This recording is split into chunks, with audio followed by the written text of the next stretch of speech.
Mwiroreri wa Kameme TV ni Jume Gijega na twina mwini gothi kuma kure mwena wa Jamaican na iwa dakwira mwini gothi ukamenya niwe ukoinire nyimbo ta Big Ship and na ingĩ nyingĩ na umuthi ndirakwira twina Freddie Mc Gregor. Well, my pleasure. Welcome to Kenya, Freddie. Thank you. How are you doing? I'm good, actually. How is it so far? Great. We just got back from the national park, so Already gone to the national I'm still park? buzzing. Yes. Yes. How was it? Beautiful. You love it? Love it. We saw different types of animals, and that's me. I'm a kind of wildlife person, you know. Oh, really? So I enjoy that very much. Interesting. Yes.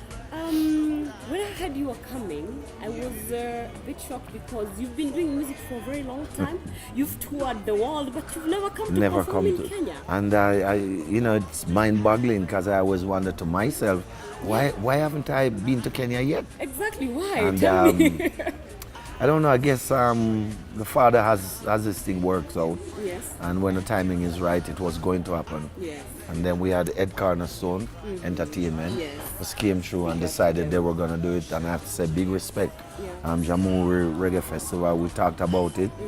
We attempted to make it work last year. We had some little issues, Yes. but we were determined Yes, for it to continue. So we didn't mind the many miles that we flew here because I wanted to be here. Yes. And I'm so happy that we're finally here. Karibu sana. Kenya. Karibu sana. And Freddie, your songs are very profound. They're very deep. Thank you. They're very deep. And I try. You have very many songs. I was trying to understand how is your writing process like? To be honest with you, Yes. back in Jamaica, we're African-minded people. The struggle is what we deal with nearly all our lives. And not just Kenya, Ethiopia, Liberia, wherever. Yes. We stay focused because we are African people, Yeah. and we know that. So the African struggle is always our struggle. And we fight hard in the West. Yeah. We do fight hard through our songs. Yes. Even when Dada Mandela was in prison, Yes. every night we fought, free Dada, free Mandela. So, you know, we're part of that movement through our songs. And I've always said, when the Father said, the singers and players of instruments shall be there, for all my springs are in thee, I took that very personal. Because if my springs are in him Yes. to do his work, and I'm the happiest camper, because that's all I would ever want to do his work. Yes. Meaning I'm going to use the music to the best of my ability, Yeah. to the best I can, Yes. to uplift and to educate our people. And that's what it's about. So profound. And by the time you were starting reggae music, that was a while back, actually. Well, I started it when it was ska. Yes, it was. Yes. Yes, and then we watched it evolve to rock steady. Yes. And then we have reggae, we have dancehall, and we have everything today. What is the difference between then and now? It's very different. Back in the early days when I started, it was almost the beginning of our music form. So there was a different level of excitement, a different level of creativity. Yes. You know, all these great musicians who have just graduated from big music school we have called Alpha School of Music, they were bent and coming out to show what they had and what they could do. And that combination of horn players, guitar players, bass, drummer, with the knowledge that they came from Alpha with, it just exploded into this one great music form. And I ended up being one of those child stars, if you may, based on when I started at 7 years old. So I grew to know. Quite young, 7 years. Well, very young. How did you find yourself in the studio? Just I don't know. I ended up in Kingston with some friends who were very popular. They're called the Clarendonians. And what were you doing in a gig at 7? Oh, I know Jamaica is a music country. I don't know 7 myself years. either. I don't, because I didn't understand that either. Yeah. But the honest truth, where we grew up in Jamaica, it's in the rural, in the country parts. And it always reminds me of Africa. Many places in Africa, yeah. Our house, we didn't have a fancy house. We had dirt floor. What we call wackle and darb. You know, use the mud to. Yeah, it's just like Africa, I can tell you.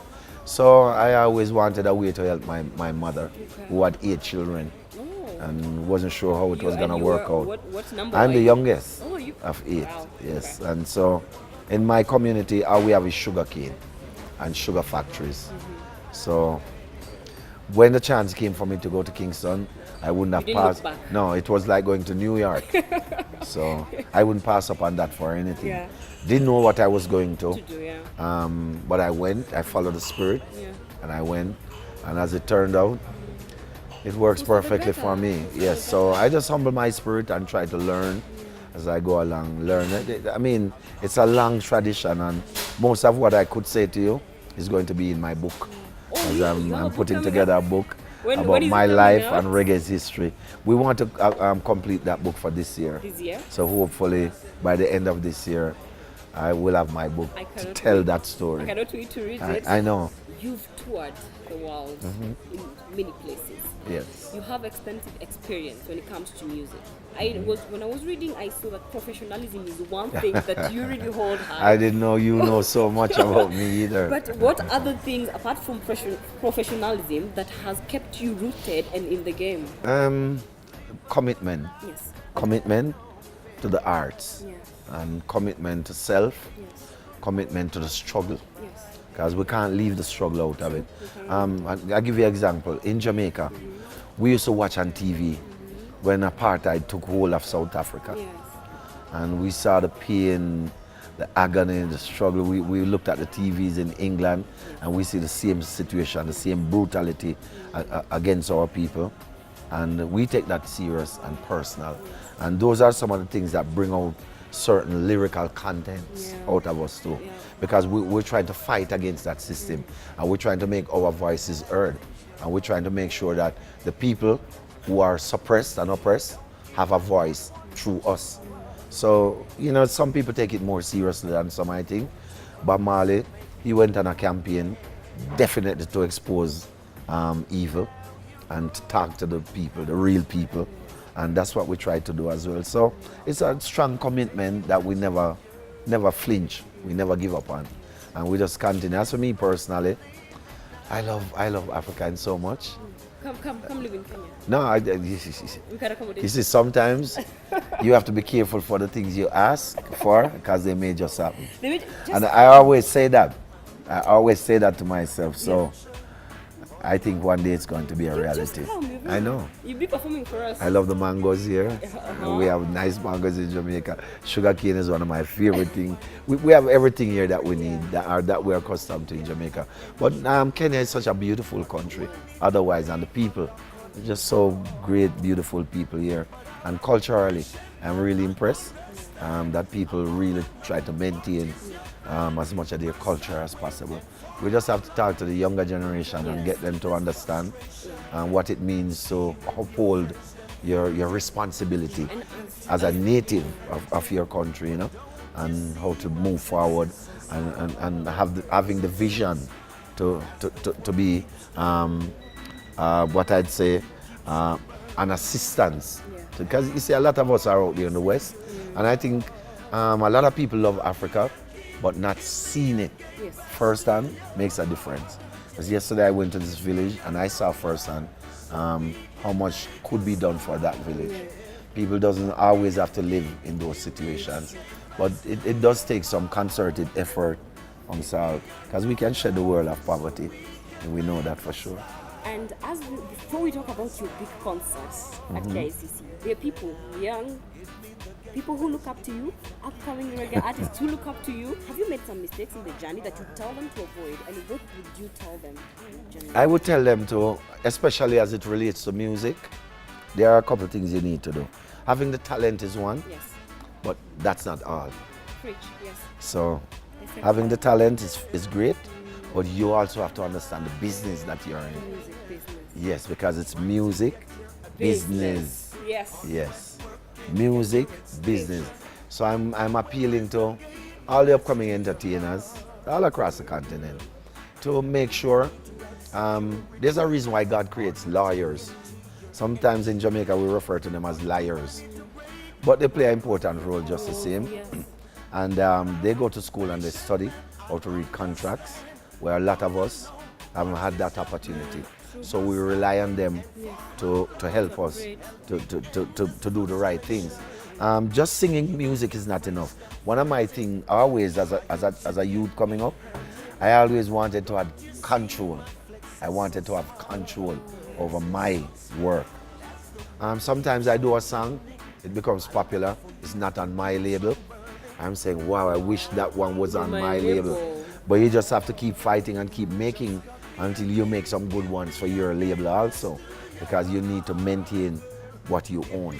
And a lot of the problems that we face in music is that a lot of entertainers end up sell their rights. It's true. And sometimes Not deliberately, by not understanding contracts. And you get a contract and you see a word called perpetuity. And you yourself don't understand that. It means for the rest of your life. So you sign this document and you sign it over to somebody for the rest of your life. So it's important to get people who understand these things to assist you so you don't lose your rights, lose your creativity, and has nothing like we see in the past. This is time to take hold of our future, take hold of everything that we own, and move forward with that mindset. So, this is going to be very weird. What is that one weird thing that you have done in your life? Weird thing. Yes. You know, I never used to practice to the weird things, you know. Because as a youth growing up, I read all my Bible and stuff. The fear of the Lord really take hold of me, you know. So when you do that, you don't want to do anything wrong, you know what I'm saying? That one, Freddie? Yeah, there are maybe a couple, but I'm not thinking about it now. I can't remember it so well. You sure? I'm sure so far. Okay. I'm not. All right. In Jamaica, you ask people about Freddie Mcgregor, they'll say he's a gentleman. No, honestly, because my name, you know, I don't make myself less than what I'm supposed to be, and I have responsibilities, and I have people who look up to me, and so I have to conduct myself in that kind of manner.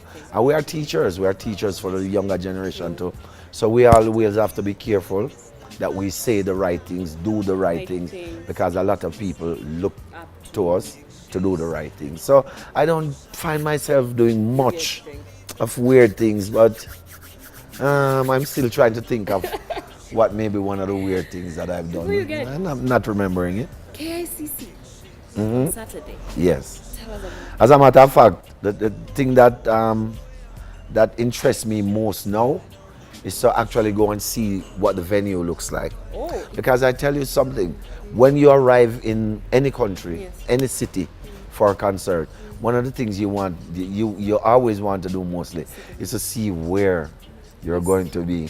It gives you a sense of, I'm not even sure what word it is, but it gives you a sense of comfort. Okay, this is where I'm going to be. This is where the stage is going to be. All I can tell you is massive enough. It's going to hold all your fans because you have quite a huge fan base here in Kenya. Well, since we arrived at the airport, I've seen quite a bit of it, and I was truly impressed. At that hour of the night, to see so many people come out to the airport was truly a blessing. So I'm just looking forward to it, and I can tell you one thing.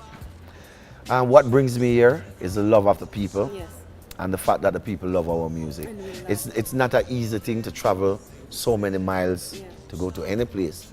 But I would give up a lot of stuff to come to Kenya, because I know the people are here waiting for the message, and they're waiting for Freddie, and I'm waiting for them too. So Saturday night, I can't wait. I can't wait. With culture, it's going to be off the chain, and that's why I keep saying we don't want anyone to miss this event, because this is going to be such a special concert. Yes, it is going to be. And really, thank you so much. My pleasure. For being here, and we're gonna come out in huge numbers. You're My pleasure. All of us there. I don't know. You'll see me here for sure soon. Thereafter again too. Because we're not letting up. Come on, Martin. We're not letting up. Thank you so much. My pleasure. God bless you. God bless you. Greetings. This is yours, Freddie McGregor, and whenever I'm in Kenya, I always tune into Share Reggae on Kamama TV.